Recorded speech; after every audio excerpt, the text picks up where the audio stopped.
Hello students, हम लोग chapter पढ़ रहे हैं फंक्शंस। और आज की क्लास में हम लोग देखेंगे कि कैसे किसी रियल फंक्शन का डोमेन एंड रेंज फाइंड किया जाता है। तो मैं यहाँ पे हेडिंग दे देता हूं, domain and range of real function. Real function कहिए या फिर रियल वैल्यूड फंक्शन कहिए, एक ही बात होगी। तो रियल फंक्शन के बारे में हम लोग जानते हैं, पिछले वीडियो में मैंने आपको बताया था कि वैसे फंक्शन जिनका डोमेन एंड रेंज दोनों सबसेट हो आर का, आर फॉर रियल नंबर के सेट का सबसेट होगा जब डोमेन एंड रेंज किसी फंक्शन का, तो वह फंक्शन क्या होता है, रियल फंक्शन या रियल वैल्यूड फंक्शन होता है। तो अब हम लोग कुछ एग्जाम्पल लेकर समझेंगे कि कैसे हम लोग डोमेन एंड रेंज फाइंड करते हैं किसी रियल फंक्शन का। तो मैं यहाँ पर एक फंक्शन ले लेता हूँ, real function f x equal to में रूट एक्स। ये आपका एक रियल फंक्शन है। चलिए हम लोग देखते हैं इसका डोमेन और रेंज कैसे फाइंड करेंगे। ठीक है, तो डोमेन एंड रेंज होता क्या है, अगर हम लोग जनरली आम भाषा में बात करें तो यहाँ पे जो हम लोग एक्स के पॉसिबल वैल्यूज, वो पॉसिबल वैल्यू जिसको रखने पे एफ एक्स डिफाइंड हो, वही एक्स के पॉसिबल वैल्यू का सेट आपका डोमेन होगा। और रखने पे जो वैल्यूज हमें मिलेंगे, जो रियल वैल्यूज मिलेंगे, वही आपका क्या आएगा, रेंज हो जाएगा। उन्हीं सब एलिमेंट्स का सेट क्या होगा, आपका रेंज होगा। यानी जो इसमें एक्स की जगह हम लोग रखते हैं वो सभी एलिमेंट का सेट क्या होता है, डोमेन होता है जिस पर फंक्शन डिफाइन हो। और रेंज क्या होता है, तो रखने पे जो वैल्यूज आते हैं ना, उन सभी का सेट आपका रेंज होता है। तो कैसे हम लोग रियल वैल्यूड फंक्शन का रेंज और डोमेन फाइंड करेंगे, इसके बारे में देखते हैं। तो चलिए सबसे पहले हम लोग यहाँ डोमेन की बात करते हैं इस फंक्शन के लिए। तो हम लोग यहाँ पे देख सकते हैं कि फंक्शन एफ एक्स जो है, एफ एक्स लिख सकते हैं कि function f x is defined, function f x is defined for all x satisfying, x किसको सेटिस्फाई करेगा, यहाँ पे एक्स का वैल्यू ग्रेटर देन और इक्वल टू 0 होगा। हम लोग जानते हैं कि रूट के अंदर कभी भी नॉन निगेटिव रियल नंबर होना चाहिए, तभी ये डिफाइन होगा। ये एक्स क्या होना चाहिए, हमेशा 0 और 0 से ग्रेटर होना चाहिए, तभी ना ये फंक्शन डिफाइन होगा। तो हम लोग देख रहे हैं कि एक्स का वैल्यू क्या हो रहा है, 0 और 0 से ग्रेटर हो रहा है। हम लोग इसे ऐसे भी लिख सकते हैं कि एक्स बिलोंग करेगा किससे, तो 0 टू इन्फिनिटी, यानी 0 भी 0 से ग्रेटर भी कहां तक, इन्फिनिटी तक। यानी कि यही आपका डोमेन हो जाएगा फंक्शन में। जो एक्स के पॉसिबल वैल्यू जिस पर फंक्शन आपका डिफाइन है, वही आपके डोमेन, उन्हीं सब एलिमेंट्स का सेट जो होता है डोमेन होता है। यानी कि डोमेन क्या हो जाएगा, 0 टू इन्फिनिटी। अच्छा, अब हम लोग यहाँ पे इसके रेंज की बात करते हैं, रेंज की बात करते हैं। तो हम लोग क्या करेंगे, लेट y इक्वल टू में एफ एक्स फंक्शन ले लेंगे, यानी कि y इक्वल टू में क्या हो जाएगा, रूट एक्स हो जाएगा।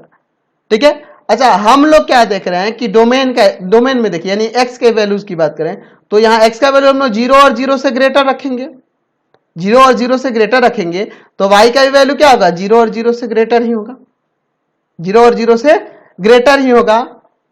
For all x belongs to 0 to infinity, y का भी वैल्यू 0 और 0 से ग्रेटर होगा। यानी अगर हम लोग रेंज की बात करेंगे तो इसका रेंज क्या हो जाएगा, 0 भी हो सकता है, 0 के इक्वल और 0 से ग्रेटर, कहां तक, इन्फिनिटी तक। तो ये आपका रेंज हो जाएगा। तो डोमेन भी यहां पर हम लोग देख रहे हैं कि पॉजिटिव रियल नंबर, और रेंज भी आपका पॉजिटिव रियल नंबर ही हो रहा है इस फंक्शन का। तो समझ गए। चलिए अब हम लोग एक और फंक्शन लेते हैं और उसका डोमेन और रेंज फाइंड करके देखते हैं। चलिए अगला फंक्शन हम लोग सेकेंड नंबर में लेते हैं, एफ एक्स इक्वल टू में root under 16 minus x square. हम लोग इसके डोमेन और रेंज की बात करते हैं। चलिए डोमेन के लिए बात करते हैं। तो हम लोग लिख सकते हैं कि F x is defined, F x कब डिफाइंड होगा, तो F x is defined for all x satisfying,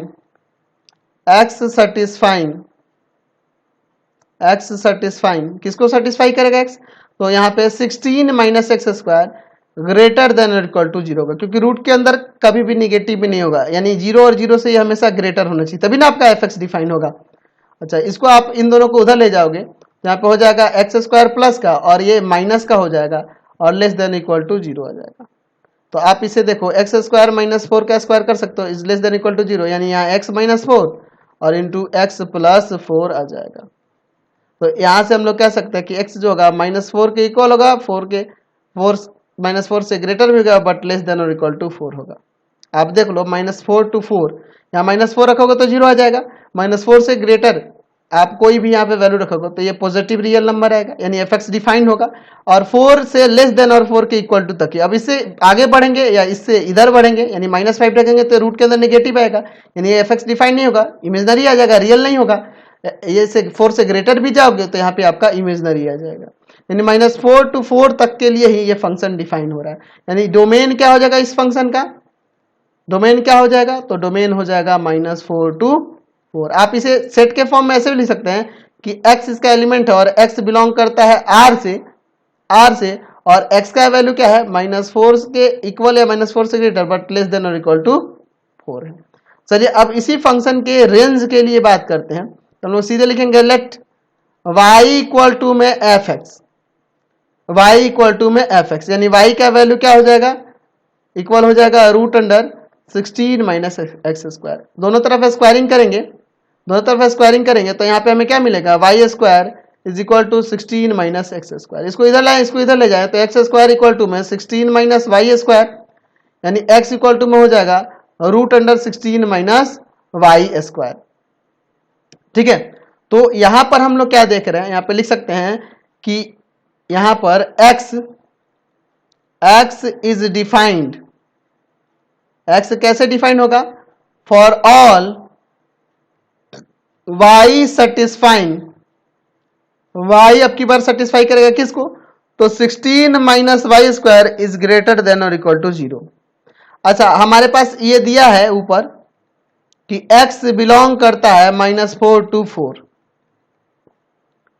-4 to 4, और यहां से हमें क्या मिलेगा, यहां से हमें मिलेगा कि y -4 to 4 के बीच लाई कर रहा है। लेकिन हम लोग देख रहे हैं कि जब x का वैल्यू -4 to 4 रख रहे हैं तो इसका fx का वैल्यू क्या हो रहा है, 0 के इक्वल या फिर 0 से ग्रेटर हो रहा है ना। देयरफॉर हम लोग लिख सकते हैं कि y का वैल्यू क्या होगा, 0 के इक्वल या 0 से ग्रेटर होगा। बात को समझे ना, हम लोग देख रहे हैं कि x -4 से 4 जब हम लोग रख रहे हैं तो fx यानी y का वैल्यू क्या होगा, 0 और 0 से ग्रेटर होगा, 0 और 0 से ग्रेटर होगा। तो यहां से हमें वैल्यू मिलेगा -4 to 4, लेकिन हम लोग देख रहे हैं कि y का वैल्यू क्या होगा, 0 से ग्रेटर होगा। यहां से आप इसी के तरह ऊपर वाले की तरह सॉल्व करोगे, यहाँ पे देख रहे हैं ना, इसके तरह यहां सॉल्व करोगे तो यहाँ y का वैल्यू क्या, y किससे बिलोंग करेगा, -4 to 4, लेकिन हम लोग देख रहे हैं कि y का वैल्यू 0 के इक्वल और 0 से ग्रेटर है। तो यहां से हमें y का वैल्यू क्या मिलेगा, हेंस हम लोग यहां लिख सकते हैं कि y का वैल्यू हमें क्या मिलेगा, तो y बिलोंग्स करेगा 0 to 4। इन दोनों से यही ना कंक्लूजन निकलता है, यानी कि रेंज जो हो जाएगा फंक्शन का रेंज जो हो जाएगा वह 0 to 4 हो जाएगा। यहाँ पे लिख सकते हैं कि for all x belongs to -4 to 4 के लिए। समझ गए। चलिए एक और फंक्शन लेते हैं और इसका भी हम लोग डोमेन और रेंज फाइंड करके देखते हैं। हम लोग fx इक्वल टू में यहाँ पर फंक्शन ले लेते हैं x -2 बाई में 3 - x, और इसका हम लोग डोमेन और रेंज निकालते हैं। चलिए सबसे पहले बात करते हैं डोमेन के लिए। तो हम लोग लिख सकते हैं कि fx is defined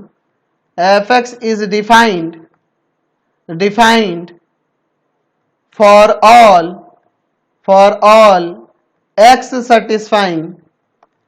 satisfying, x किसको सेटिस्फाई करेगा, तो यहाँ पर डिनोमिनेटर में हमें पता है ये आपका रेशनल फंक्शन दिया है और डिनोमिनेटर में कभी भी 0 नहीं होना चाहिए, यानी कि यहाँ पे हम लोग लिख सकते हैं x किसको सेटिस्फाई करेगा, तो x कोई भी रियल नंबर हो सकता है एंड 3 - x कभी भी 0 के इक्वल नहीं होगा, डिनोमिनेटर में कभी भी 0 नहीं होगा, यानी कि x नॉट इक्वल टू 3 होगा।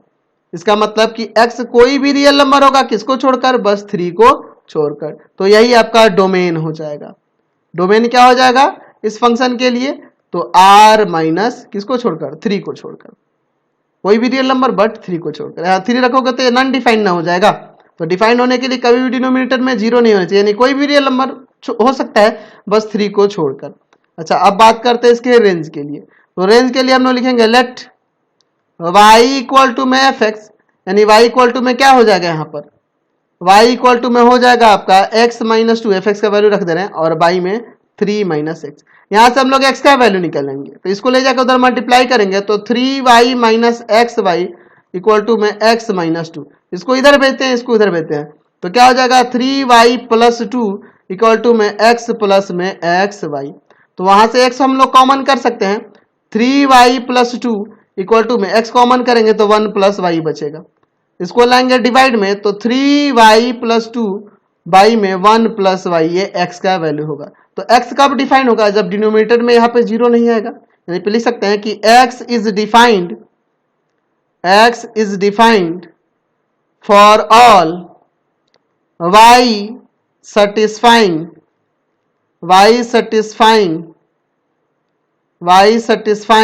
किसको सेटिस्फाई करेगा, तो y सेटिस्फाई करेगा यहाँ पर 1 plus y not equal to zero. Y कोई भी रियल नंबर हो सकता है एंड कभी भी यहाँ पे डिनोमिनेटर में जीरो नहीं होगा, यानी कि y का वैल्यू कभी भी -1 के इक्वल नहीं होगा। समझ रहे ना बात को। इसका मतलब कि अगर हम लोग बात करें y के वैल्यू की तो कोई भी रियल नंबर हो सकता है, बट किसको छोड़कर, -1 को छोड़कर। तो यही ना रेंज हो जाएगा। तो रेंज क्या हो जाएगा इस फंक्शन का, रेंज क्या हो जाएगा दिए हुए फंक्शन का, तो रेंज हो जाएगा कोई भी रियल नंबर बट -1 को छोड़कर। तो इसी तरीके से हम लोग डोमेन और रेंज फाइंड करते हैं फंक्शंस का। तो एक्सरसाइज में, आगे के एक्सरसाइज में डोमेन और रेंज फाइंड करना ही दिया है, कुछ रियल फंक्शन दिए हैं और उनका डोमेन और रेंज हमें फाइंड करना। तो फिलहाल इस वीडियो में इतना ही। आपको हमारे 3 चैनलों को सब्सक्राइब करना होगा। पहला है पाथ फाइंडर क्लासेस छपरा, दूसरा आपका भारती भवन रविकांत सर,